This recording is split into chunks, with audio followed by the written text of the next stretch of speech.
Good afternoon दोस्तों, good evening. और आज हम बात करने वाले हैं साइंस के मोस्ट इम्पॉर्टेंट क्वेश्चंस के बारे में। रोज़ हम डिस्कस करते हैं और ये समझ सकते हैं कि जो साइंस के क्वेश्चन होते हैं लगभग 25 क्वेश्चन आएंगे आपके एग्ज़ाम में, ठीक है। जो कि अगर हम कंटिन्यू साइंस के 90 दिन तैयारी कर लेते हैं तो लगभग 2500 क्वेश्चन तैयार हो जाते हैं, ठीक है। तो 2500 क्वेश्चनों में से 25 क्वेश्चन आपके ऑटोमेटिक इसी जो मैं पढ़ा रहा हूँ ना इसी से फंस जाएंगे, ठीक है। तो अच्छी तरीके से तैयारी करते रहिए, वीडियो को देखते रहिए, लाइक करिए, शेयर करिए, सब्सक्राइब करिए, ठीक है। और जो रही बात रीजनिंग की और हिंदी की तो वो मैं जल्द ही बोर्ड पे लेके आने वाला हूँ समझाने के लिए, ठीक है। अब देखिए, ये जो क्वेश्चन मैं बताता हूँ ना इसके लिए मुझे डिजिटल बोर्ड चाहिए, ठीक है। या तो मैं उसे लिख के समझाऊँ, लिख के समझाऊंगा तो 25 क्वेश्चन नहीं समझा पाऊंगा, ठीक है। समझाता क्या हूँ आपको बताता हूँ कि ये इसका आंसर होगा, थोड़ा बहुत इसके बारे में समझा देता हूँ, ठीक है। तो इस तरीके से ये क्लास इस पर चलेगी और जैसे ही आप लोग ने हमें सपोर्ट किया, अपना प्यार दिया, तो जैसे ही मैं जितना आगे बढ़ता जाऊँगा तो जल्द ही जल्द कोशिश करूँगा कि डिजिटल बोर्ड खरीद लूँ, ठीक है। बात करें डिजिटल बोर्ड की तो डिजिटल बोर्ड जो होता है वो लगभग 25,000 का आता है, ठीक है। और अभी 25,000 का आता है तो 25,000 तो मेरे अभी सब्सक्राइबर नहीं हुए, है ना। तो 25,000 का मैं बोर्ड कहाँ से खरीदूँगा। एक सब पे खरीद सकता हूँ जिसमें मेरे 25,000 सब्सक्राइबर हो गए, आप लोग का अगर प्यार बना रहा तो मैं डिजिटल बोर्ड खरीद लूँगा, ठीक है। फिलहाल हम बात करते हैं इसके बारे में, ठीक है। तो क्वेश्चन हमारा नंबर 63 है। इससे पहले हम 62 नंबर क्वेश्चन कर चुके हैं, ठीक है। 63 नंबर से प्रयास करते हैं इसका आंसर क्वेश्चन करने का। और एक बात ध्यान रखिएगा कि 25 नंबर इसी क्वेश्चनों में से आएंगे, ये आप एकदम अपने दिमाग में सेट कर लीजिए, ठीक है। 15 मिनट की क्लास रहती है, 15 मिनट में 25 क्वेश्चन आपको मिल जाते हैं, इंपॉर्टेंट मिलते हैं। आप देखते भी होंगे, ये देखिए आरआरबी में पूछा गया है, कोई आईएएस में पूछा गया है, कोई एसएससी में पूछा गया है। तो मैं जो क्वेश्चन बताता हूँ वो इंपॉर्टेंट होता है, ठीक है। आप लोग ऐसा देख के मत उसको जाया करिए, अरे सब तो देख ही नहीं रहे हैं, क्या बताएंगे, पता नहीं इंपॉर्टेंट है कि नहीं, ठीक है। तो इस तरीके से मत करा करिए दोस्तों, आपसे रिक्वेस्ट है। क्वेश्चन जो बताता हूँ इंपॉर्टेंट है, मैं क्यों नहीं बताता हूँ ये तो आपको समझा ही दिया, डिजिटल बोर्ड के कारण, ठीक है। तो जैसे ही आपका प्यार बना रहा, 25,000 पहुँचते ही 25,000 सब्सक्राइबर हो जाएंगे तो मैं डिजिटल बोर्ड खरीद लूँगा, ठीक है। तो क्वेश्चन नंबर 63 है कि प्रतिदिन 8 घंटे जलने वाला, प्रतिदिन 8 घंटे जलाने पर 100 वाट के 10 लैंपों की मासिक खपत क्या होगी, ठीक। ये क्वेश्चन जो कि मोस्ट इम्पॉर्टेंट है, ठीक है। एक तरीके से इसमें आपको पूछ लिया गया है कि जो 100 वाट का बल्ब है, ठीक, 100 वाट में जो आप 10-12 रुपये का, अभी तो महंगा हो गया 10-12 रुपये, ठीक है, आप जो खरीदते हो, ठीक है। तो अगर प्रतिदिन 8 घंटे उसको जलाते हो तो 100 वाट का एक बल्ब है, तो 10 लैंपों का मासिक खपत कितना। तो ये क्वेश्चन बहुत ही सिंपल है और आपको बताना है कितना हो जाएगा, ठीक है। तो दोस्तों अगर देखिए, अगर मैं बात कर लूँ कि 8 घंटे जो बल्ब चलते हैं, ठीक है, 100 वाट का 8 घंटे चलता है, ठीक है। तो 10 लैंपों में उसकी जो मासिक खपत होगी कितनी हो जाएगी, 240, ठीक है। क्यों, जैसे कि अगर 8 घंटा जला तो वो 3 महीने में अगर चलेगा, ठीक है। तो 8 0 8 3 24, मतलब 240 आपका आंसर आ जाएगा, मतलब A is a right answer, ठीक है। कितना, A is a right answer, ठीक है। चलिए, ये क्वेश्चन मैं आपको दे भी सकता था लेकिन नहीं दिया, लेकिन ये वाला दूंगा। बताइए, एक बल्ब 0.5 किलोग्राम के पिंड से 10 मीटर पर सेकंड स्क्वायर का त्वरण उत्पन्न करता है, तो बल का मान क्या होगा। इंपॉर्टेंट क्वेश्चन, आरआरबी में पूछे गए क्वेश्चन है। और ये क्वेश्चन यूपी, मैं बताता हूँ आपको, ये क्वेश्चन एनटीपीसी, ठीक है, ग्रुप डी, ठीक है, और यूपी पुलिस, ठीक है, और यूपी एसआई, ठीक है। इन सभी एग्ज़ामों के लिए मोस्ट इम्पॉर्टेंट है। मैं आपको गारंटी दे सकता हूँ लिख करके कि 25 नंबर इसी में से आएंगे, ठीक है। आप केवल इस क्लास को देखते रहिए कंटिन्यू 3 महीने, ठीक है। जब भी एग्ज़ाम लेने जाओगे तो कहोगे कि हाँ कहीं से मैंने पढ़ा था, भले ही सर नहीं दिखते थे लेकिन क्वेश्चन बहुत अच्छे अच्छे बताए थे, ज़बरदस्त, ठीक है। शानदार, ज़बरदस्त।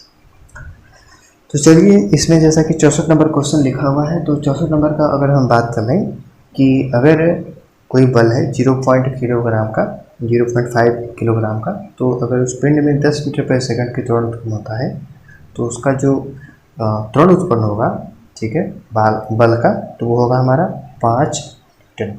ठीक है, कितना? 5 न्यूटन। ठीक है, चलिए अब हम बात करेंगे क्वेश्चन नंबर 65 की। 65 नंबर क्वेश्चन है कि एक गेंद को क्षैतिज से किस कोण पर फेंकें कि वह अधिकतम क्षैतिज दूरी तय करे। ठीक है, कोई गेंद है, ठीक है, उसको आपको क्षैतिज फेंकना है। ठीक है, आपको इस तरीके से फेंकना है कि वह अधिकतम क्षैतिज दूरी तय करे। और ये भी क्वेश्चन आरआरबी में पूछा गया क्वेश्चन है, इंपॉर्टेंट है, इसको आप नोट डाउन कर सकते हो। सेम ऐसे क्वेश्चन आपसे पूछ देगा। तो अगर मैं बात कर लूँ, अगर उसे क्षैतिज फेंका जाए तो उसे हम 45 डिग्री एंगल में फेंकेंगे तो वह अधिकतम क्षैतिज दूरी को तय करेगा। ठीक है, तो A is a right answer. Question number 66 है कि तुल्यांकी उपग्रह के परिक्रमण की अवधि होती है। तुल्यांकी उपग्रह के परिक्रमण की अवधि क्या होती है? एसएससी में पूछा गया क्वेश्चन है, मोस्ट इम्पॉर्टेंट। ठीक है, ये क्वेश्चन एनटीपीसी ग्रुप डी में भी पूछेगा।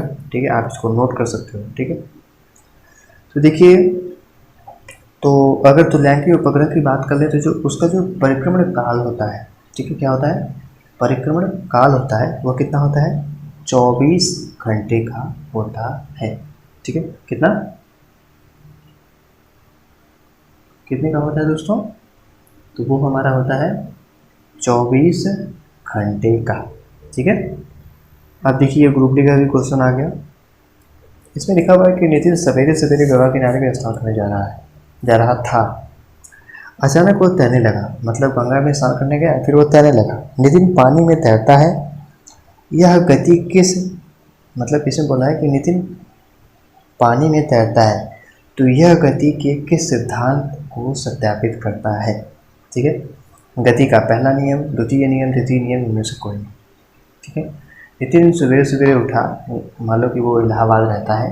ठीक है, अचानक मतलब हो गया और अचानक से वह तैरने लगा पानी में। ठीक है, तो उसका मन किया, वो तैरने लगा। अब बताइए कि वह किस गति नियम का प्रतिपादन करता है। ठीक है, तो 67 नंबर का जो राइट आंसर है वो हमारा हो जाएगा गति का तृतीय नियम। ठीक है, चलिए क्वेश्चन नंबर 68 है कि आकाश में उड़ते पक्षी में होती है गति शक्ति, स्थिति शक्ति, ना तो गति शक्ति ना तो स्थिति शक्ति, दोनों ही शक्ति, या केवल स्थिति शक्ति। ठीक है, जैसे कि कोई पक्षी उड़ रहा है आसमान में, ठीक है ना,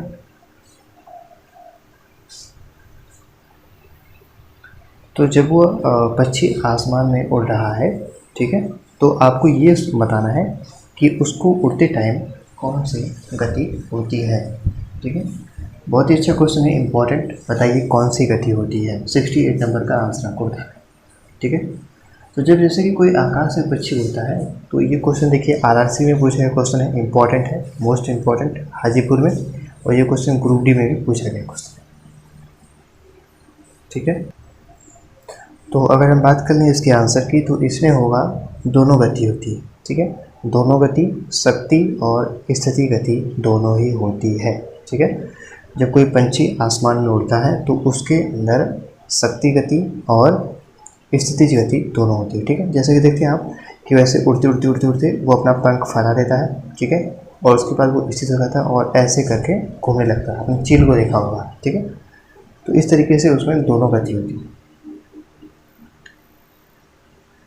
69 नंबर क्वेश्चन है कि किसी उपग्रह में किसी अंतरिक्ष यात्री द्वारा गिराया गया चम्मच।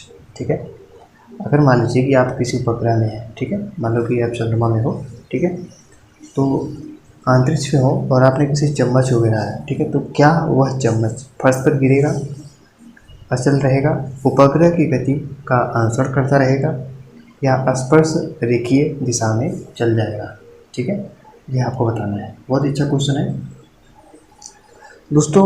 उपग्रह की गति के अनुसार जिससे कि उपग्रह की गति का अनुसरण करता रहे। ठीक है, तो सी इज़ अ राइट आंसर। ठीक है, क्योंकि वो फर्श पे तो गिरेगा नहीं, असल भी नहीं रहेगा, उपग्रह की गति के अनुसरण करेगा। ठीक है, तो यह इसका राइट आंसर हो जाए। क्वेश्चन नंबर 70 की बात करें तो 70 नंबर क्वेश्चन है हमारा कि निम्न में से कौन सा बल क्षयकारी बल है। ठीक है, एसएससी में पूछा गया क्वेश्चन है, मोस्ट इम्पोर्टेंट, और इस क्वेश्चन का आंसर आपको कमेंट बॉक्स में देना है कि निम्न में से कौन सा क्षयकारी बल है। ठीक है, बहुत ही इंपॉर्टेंट क्वेश्चन है। ये दिया है गुरुत्व बल, घर्षण बल, स्थिर वैद्युत बल, डी दिया है चुंबकीय बल। ठीक है, तो आपके पास 4 ऑप्शन है और 4 ऑप्शन में से आपको बताना है कि कौन सा सही होगा। ठीक है, और ये आपका जो क्वेश्चन है आपका टेस्ट रहेगा। ठीक है, और एक बात मैं दोबारा बता दूं लास्ट में कि अगर आप रेगुलर 3 महीने कोशिश करते हो तो आपका 25 क्वेश्चन तैयार होगा। ठीक है, जिससे कि आपके एग्ज़ाम में बहुत सारी हेल्प मिलेगी। ठीक है, तो इससे से आपको मैं बता रहा हूँ कि 25 क्वेश्चन आपके एग्ज़ाम में इसी क्लास से आ जाएंगे। ठीक है, अगर आपने कंटिन्यू सारी क्लास को ले लिया तब। ठीक है, तो क्लास कैसी लगी मुझे कमेंट करके जरूर बताइएगा, और यदि अच्छी लगी हो तो लाइक करिएगा, शेयर करिएगा, सब्सक्राइब करिएगा। ठीक है दोस्तों, थैंक यू सो मच।